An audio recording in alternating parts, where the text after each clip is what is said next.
ভূতের আসর। এখানে গল্প নয়, ঘটনা শোনানো হয়। আসসালামু আলাইকুম প্রিয় দর্শকবৃন্দ, আপনারা দেখছেন ভূতের আসর, বাংলার সবচাইতে জনপ্রিয় হরহর গল্পের ইউটিউব চ্যানেল, যেখানে আমরা আপনাদের শুনিয়ে থাকি বাস্তব ভিত্তিক ভয়ঙ্কর ও রহস্যময় গল্প, যা শুনে আপনার গায়ে কাঁটা দিয়ে ওঠে। আজকের গল্পটি এসেছে পিরাজপুর জেলার ভাঙ্গড়িয়া উপজেলা থেকে। যিনি গল্পটি লিখে পাঠিয়েছেন তার নাম মোহাম্মদ আকিব হাসান। গল্পের নাম কালো জাদুর প্রতিশোধ। চলুন শুরু করা যাক আজকের ঘটনা। ভাঙ্গড়িয়া শহর থেকে 2 মাইল দক্ষিণে একটি ছোট গ্রাম সোলারচর। গ্রামের চারদিকে গাছপালা আর খালবিলে ঘেরা। দিনভর শান্ত, কিন্তু রাত নামলেই অদ্ভুত নীরবতা নেমে আসে। এই গ্রামের মানুষদের মধ্যে একটা কথা বহুল প্রচলিত: সোলারচরের বাতাসে কালো জাদুর ছায়া আছে। রহিম মোল্লা ছিলেন গ্রামের একজন সাধারণ মানুষ, বয়স 50-এর কাছাকাছি। দিনমজুরি করে সংসার চালান। তার স্ত্রী মমতাজ বেগম, একমাত্র মেয়ে নীলা। সব কিছু স্বাভাবিক চলছিল, যতদিন না পাশের গ্রামে আসে এক নতুন অগণক। কালো হুজুর নামে প্রচলিত লোকটা গ্রামের পুরনো একটা পরিত্যক্ত ঘরে উঠেছিল। কেউ জানতো না সে কোথা থেকে এসেছে, তবে রাত নামলেই দেখা যেত ঘর থেকে ধোঁয়া উঠছে, আর হুজুরের কণ্ঠ থেকে ভেসে আসতো কিছু অদ্ভুত মন্ত্রোচ্চারণের শব্দ। গ্রামবাসীরা দূর থেকে শুনত। লোকজন ভয় পেতে শুরু করলো। কেউ কাছে যেত না, কিন্তু রহিমের স্ত্রী মমতাজ ছিলেন কৌতূহলী মানুষ। তিনি একদিন হুজুরের কাছে গিয়ে জানতে চাইলেন, হুজুর, আপনি এখানে কি করেন? হুজুর ঠান্ডা চোখে তাকিয়ে বলল, আমি মানুষকে সাহায্য করি, তবে কিছু জিনিসের বিনিময়ে। সেই দিন থেকে মমতাজের জীবনে অদ্ভুত পরিবর্তন শুরু হয়।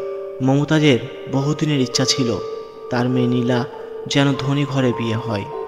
হুজুরের কাছে তিনি কথা বলেছিলেন। হুজুর বললেন, তোমার ইচ্ছা পূর্ণ হবে, কিন্তু তোমাকে দান দিতে হবে রক্ত। প্রথমে মমতাজ ভয় পেয়ে যায়, কিন্তু হুজুরের মিষ্টি কথায় ধীরে ধীরে রাজি হয়ে যান। সেই রাতে তিনি গোপনে একটি মুরগির গলা কাটেন। হুজুরের দেয়া একটি কাগজে রক্ত ছিটিয়ে দেন। আরেকটা অদ্ভুত ব্যাপার, সেই কাগজটি সকালে ঘরে কোথাও পাওয়া যায়নি। এরপর থেকে মমতাজের মুখে এক অদ্ভুত পরিবর্তন। চোখে যেন কালচে ছায়া। রাতে ঘুমানোর মধ্যে কথা বলেন, কখনো হাসেন, কখনো কাঁদেন।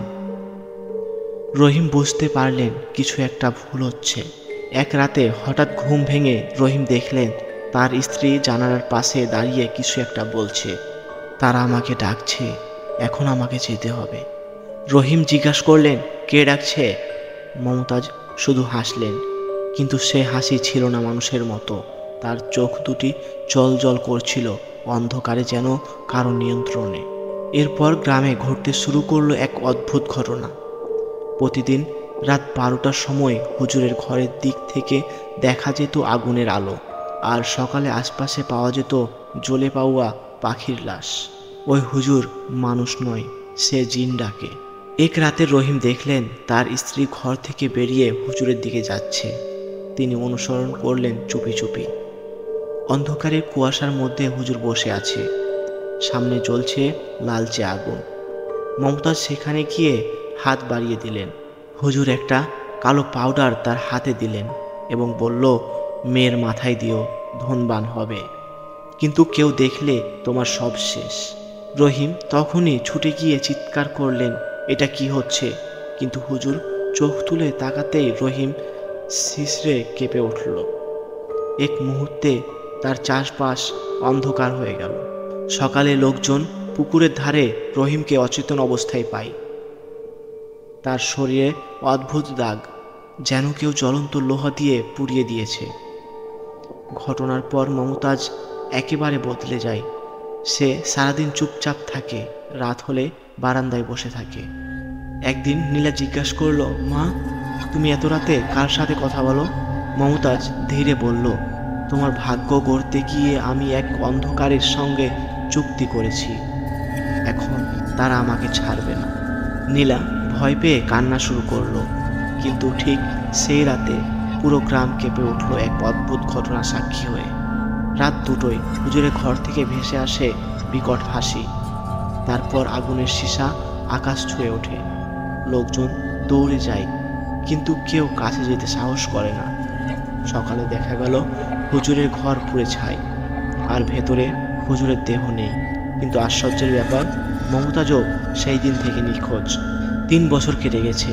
রহিম এখনো একা, নীলা শহরে থাকে। গ্রামের সবাই বলে যেই ঘরটাতে হুজুর থাকতো সেটাই এখনো রাতে আগুনের আলো দেখা যায়। কেউ বলে মমতাজের ছায়া সেখানে ঘুরে বেড়ায়। রহিম একদিন সাহস করে সেই ঘরে ঢুকলেন। ভিতরে এখনো পুড়ে যাওয়া দেওয়াল, আর মাঝখানে একটি অর্ধেক ফাড়া কাগজ।